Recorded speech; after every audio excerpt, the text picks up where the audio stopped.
Hello again, welcome back to our series Exploring Christmas. So it's the 4th today, 4th of December, so let's have a look and see what passage is on our scroll for day 4.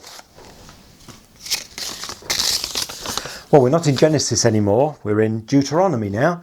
Deuteronomy chapter 18 verses 15 to 19. And in this passage we've moved forward again in time. We're some 400 years after yesterday's reading. So it's about 1450 BC perhaps, thereabouts.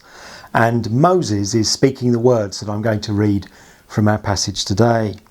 Now Moses was a very important person in the history of God's people, the history of Israel. He was the man that God raised up to bring the people out of Egypt. You may remember we mentioned Joseph last time, and in his day the family of Jacob moved to Egypt and over time grew into a huge nation, but were having to work as slaves in Egypt. Well, Moses was the man that God raised up to bring the people out of Egypt with the idea that they would then travel to the promised land, the land of Canaan. Well, so Moses was a really important person. He was a rescuer.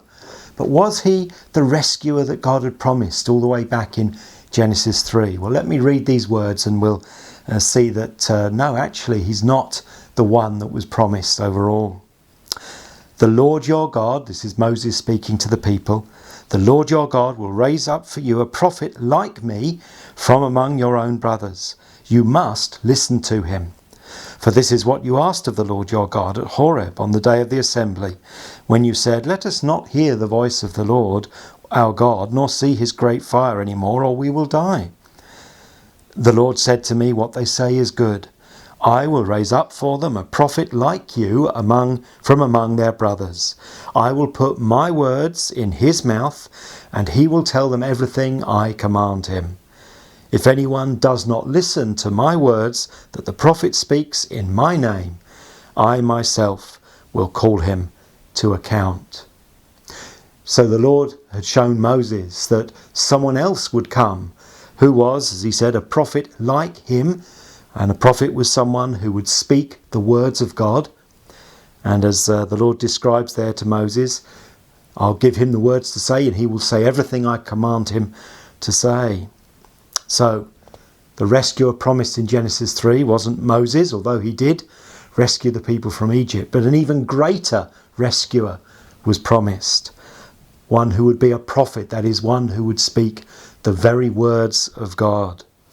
And God said people must listen to him, and said if anyone does not listen to my words that the prophet speaks in my name, I myself will call him to account. That's quite a warning, isn't it? That when this promised rescuer does come, who is a prophet, who's going to speak the words of God, we must listen to him, or we're in very great danger. Interesting. Well, come back tomorrow and we'll see what else we can learn on our adventure exploring Christmas. See you then.